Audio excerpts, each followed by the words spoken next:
Fala, investidor! Tudo bom com você? Aqui quem fala é o Daniel Alvarenga, o investidor raiz, e hoje nós vamos para mais um vídeo direto ao ponto, onde eu vou falar sobre os top 3 segmentos de fundos imobiliários que todo investidor de longo prazo deveria considerar incluir fundos desses segmentos em carteira. Então, se você gostou do tema desse vídeo, me acompanha aí até o final e já aproveita para deixar o like para poder dar uma força aqui para o canal e também para se inscrever. Você que é novo, que está chegando aqui, aproveita para se inscrever para você ficar sabendo sempre que eu lançar vídeos novos.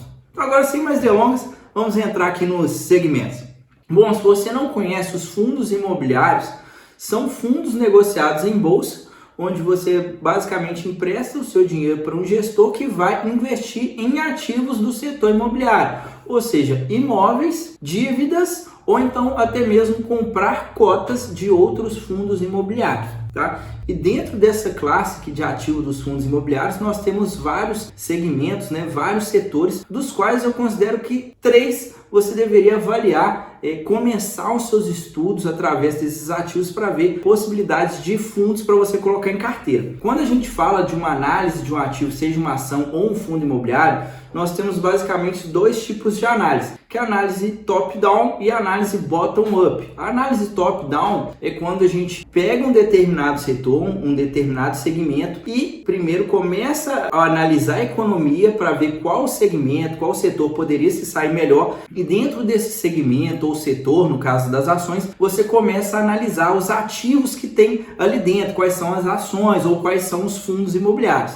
Essa é a análise top-down. E tem também a análise bottom-up, que é quando você primeiro seleciona um certo ativo e depois você abre a análise, faz uma análise mais macro para entender o segmento, o setor que aquele ativo está e olhar para os seus concorrentes. Quando a gente fala dos fundos, é interessante você fazer uma análise top-down. Por quê? Porque tem certos segmentos, certos setores que eles são mais resilientes, já se mostraram mais resilientes em períodos de crise. Quando a gente fala das ações ali, às vezes não é tão necessário você fazer esse tipo de análise, porque tem boas empresas em todos os setores. Mas na hora dos fundos imobiliários, é extremamente importante você escolher bons setores, pois assim você já consegue diminuir consideravelmente o seu risco de você escolher um ativo ruim para o longo prazo. Então, pensando nisso, nesse tipo de análise, na análise top-down e olhando o atual cenário macroeconômico, os 3 principais segmentos que eu considero que você deveria avaliar para começar o seu estudo, buscar os fundos que estão dentro desses setores, são os seguintes.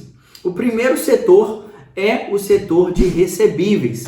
Os fundos popularmente conhecidos como os fundos de papéis, que são fundos que compram dívidas atreladas ao setor imobiliário. Este tipo de fundo está se mostrando bem resiliente desde o ano passado. O fluxo de dividendos, o fluxo de pagamento dessas dívidas continua vindo. E lembrando também que a gente está num período que os fundos em geral eles não se recuperaram. Se a gente pegar o IFIX, na data que eu gravo esse vídeo, ele está acumulando uma queda de aproximadamente, salvo engano, 3% de queda nos últimos 12 meses. Então os fundos eles não se recuperaram totalmente. Então tem fundo que caiu com a crise do ano passado e ainda não se recuperou. Mas no caso dos fundos de papel, eles não são tão voltados para entregar uma valorização em relação à cota se valorizar. Eles tendem a andar mais de lado, porém eles pagam um dividendo muito elevado. Por quê? Porque o que tem dentro do fundo é dívida. Então ele recebe ali o pagamento daquela dívida e já distribui com os acionistas. Tem vários fundos na nossa bolsa que estão pagando 1% ou mais por mês. Então é um certo ativo que vale a pena você ter em carteira, principalmente na fase de acumulação de patrimônio. Por quê? Porque te gera uma renda recorrente todos os meses. Você pode usar essa renda para comprar novas cotas de fundo e aumentar ainda mais a sua renda recorrente, ou até mesmo investir em ações, caso você veja alguma oportunidade no mercado, ou seja, te dá um fluxo de caixa para você estar sempre comprando novos ativos. E como está pagando um dividendo bem elevado, alguns fundos 1% ao mês, tem fundos que está com dividend yield aí até de 20%. Então é um segmento que você tem que analisar, colocar em carteira. O segundo segmento que eu vou trazer aqui, que não pode ficar fora aqui da carteira do investidor de longo prazo, é o segmento de logística. Tá? O segmento de logística também ele vem se mostrando bem resiliente nesse cenário que a gente está passando, e a principal driver aqui de investimento desse segmento é a questão que a gente vê cada vez mais o e-commerce crescendo. As empresas de varejo, as empresas que estão atreladas ao e-commerce, elas precisam de galpões logísticos com uma estrutura, uma infraestrutura adequada para elas armazenarem os seus estoques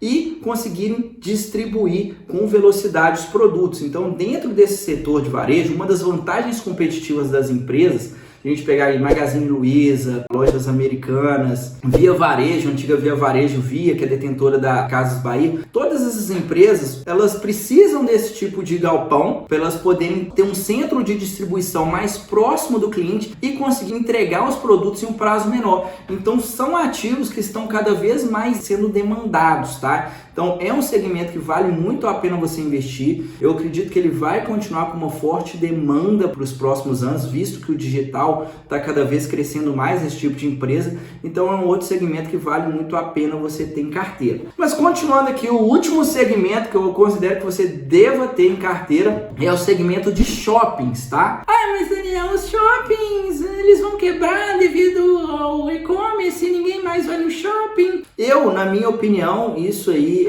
se a gente olhar lá para os Estados Unidos, no mercado norte-americano, de fato, grandes shoppings aí já não tem mais aquela aderência de tantas pessoas indo. Mas aqui no Brasil é uma cultura diferente. O brasileiro, ele gosta de ir na loja, ele gosta de passear no shopping. Os shoppings, eles estão dentro dos grandes centros, então eles ficam bem localizados e bem acessíveis para as famílias irem aos shoppings. E eu acredito que a maioria dos fundos imobiliários que estão sendo negociados atualmente, eles estão negociados abaixo do valor patrimonial. Então, o que isso quer dizer? Que você compra um ativo através da Bolsa de Valores que está abaixo do valor de fato que ele está valendo. Então, isso aí é um desconto. É uma oportunidade para você fazer bons negócios a bons preços. É claro que esse segmento é um segmento que está sofrendo mais devido ao lockdown, devido ao atual cenário que a gente está passando, né? Os dividendos desses fundos imobiliários, inclusive, diminuíram bastante, mas eu acredito que no ano que vem, mais ou menos da metade até o final do ano que vem, eles devem se recuperar bastante com esse período de vacinação, e quem está comprando agora, né? Quem está tomando esse risco de comprar agora, vai conseguir fazer bons negócios, ganhar um dividend yield maior, porque está comprando mais baixo, e também vai conseguir ganhar através da valorização. Então, esses são os 3 top segmentos que eu acredito que você deva começar a sua análise para incluir ativos em carteira, que é o segmento de recebíveis, fundos de papel, fundos de logística e fundos de shoppings. Se você investe em fundos de algum desses segmentos, deixa aqui para mim nos comentários qual que é a sua opinião sobre esses segmentos e qual que é o fundo. Se você quiser que eu faça a análise de algum fundo imobiliário, deixa aqui para mim também nos comentários. A gente se vê no próximo vídeo. Até a próxima. Tchau, tchau.